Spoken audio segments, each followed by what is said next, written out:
बिस्मिल्लाहिर्रहमानिर्रहीम। मेरे अज़ीज़ तलबा और तालिबात, अस्सलाम वालेकुम। मैं आपकी उर्दू की टीचर आपसे मुखातिब हूँ। आज हम पढ़ेंगे सबक नंबर 11 अली बख्श। उसका हम इक़्तिबास करेंगे।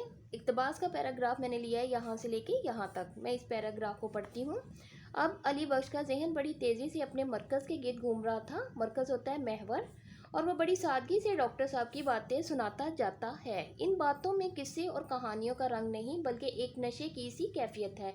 जब तक अली बख्श का यह नशा पूरा नहीं होता, गालिबन इसे ज़हनी और रूहानी होता है। रूह से मुतल्लिक तस्कीन नहीं, तस्कीन होता है सुकून नहीं मिलती। साहब, जब डॉक्टर साहब ने दम दिया यानी कि वफ़ात पाई, मैं इनके बिल्कुल करीब था। सुबह सवेरे मैंने इन्हें फ्रूट सालड पिलाया, यानी कि ये बदहज़मी की दवाई है जो कि उसने पिलाई, और कहा कि अब आपकी तबीयत बहाल हो जाएगी। लेकिन ऐन 5:10 पर इनकी आंखों में एक तेज़ तेज़ नीली नीली सी चमक आई और ज़ुबान से अल्लाह ही अल्लाह निकला। मैंने जल्दी से इनका सर उठाकर अपने सीने पर रख लिया और इन्हें झंझोड़ने लगा, यानी कि किसी को जगाने के लिए ज़ोर से हिलाना क्या होता है, झंझोड़ना। लेकिन वो रुखसत हो गए थे।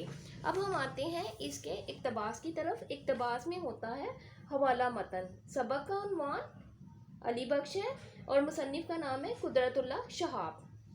अब इसकी करते हैं हम तशरीह। कुदरतुल्लाह शहाब साहब ने इंसानी फितर का मुतालिया पेश करते हुए कहा है कि इंसान अगर किसी चीज़ या काम पर मजबूर कर दिया जाए तो वो ज़्यादा लगन से काम नहीं करता, लेकिन अगर इसे इसकी मर्ज़ी के मुताबिक छोड़ दिया जाए तो वो छोटी छोटी जज़ायात तक को जहन में रखता है।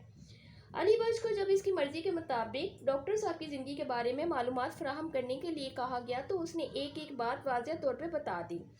अगर मुसन्निफ़ खुद कुरेद कुरेद कर पूछता तो शायद ऐसा मुमकिन ना होता। मुसन्निफ़ ने नहायत सादा तरीके से अपनी बात को बयान किया है।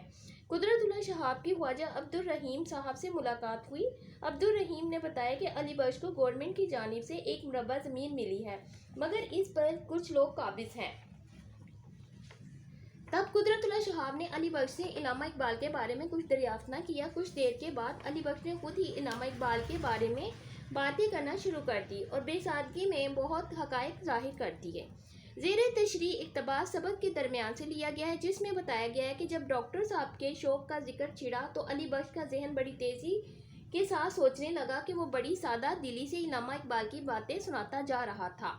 आम तौर पर देखा गया कि जब कोई शख्स किसी के माजी के बारे में बात करता है तो इसकी बातों में किस्से कहानियों का सा अंदाज पाया जाता है, मगर अली बख्श की बातों में कहानियों जैसी कोई बात नहीं थी, बल्कि यूँ महसूस होता था जैसे इल्लामा इकबाल की बातें किए बगैर इसे ज़हनी और रूहानी सुकून भी नहीं मिलता। मगर जूँ जूँ वो डॉक्टर साहब की बातें करता जाता था, इसका जहन सुकून हासिल करता जाता था। अली बख्श ने इल्लामा इकबाल की वफ़ात का जिक्र करते हुए बताया कि जब उन्होंने अपनी जान आफरीन के सुपुर्द की, इस वक्त इनके बिल्कुल मैं नज़दीक था। सारा वाक़या मेरा चश्मदीद है। सुबह सवेरे इनकी तबीयत ख़राब हुई, यही दुआ दिया करता था और इनकी तबीयत बेहतर हो जाती। इस दिन भी मेरे जहन में यही बात थी कि दुआ लेने से इनकी तबीयत बेहतर हो जाएगी और वो अपने मर्ज़ से छुटकारा पा लेंगे। लेकिन ठीक सुबह 5:10 पर डॉक्टर साहब की आंखों में एक तेज़ नीली चमक पैदा हुई। अजीब सी कैफियत थी, बिल्कुल वैसे ही जैसे कोई दिया बुझने से पहले एक बार भड़क उठता है और इसकी रोशनी थोड़ी देर के लिए तेज़ होकर हमेशा के लिए ख़त्म हो जाती है। बिल्कुल डॉक्टर साहब की भी वही हालत थी। इस वक्त इनकी ज़ुबान से सिर्फ एक ही लफ्ज़ निकल रहा था, अल्लाह अल्लाह। मैं एकदम घबरा गई और आगे बढ़कर डॉक्टर साहब को देखा। फिर डॉक्टर साहब का सर उठाकर अपने सीने पर रख लिया और आहिस्ता आहिस्ता इन्हें हिलाया, मगर अल्लाह से किया हुआ वादा पूरा हो चुका था। अल्लाह ताला ने जितनी सांसों की मोहलत दी थी वो मोहलत पूरी हो चुकी थी। वो इस दुनिया से रुखसत हो चुके थे। आपने इस इक़्तिबास को अच्छे तरीके से पढ़ना है, पढ़ के इसे अपनी कॉपी पे लिखें और उसके बाद यानी कि इसे अच्छे तरीके से याद करें, और इंशाल्लाह अगले लेक्चर में मैं आपसे फिर मिलूँगी। अल्लाह हाफिज़।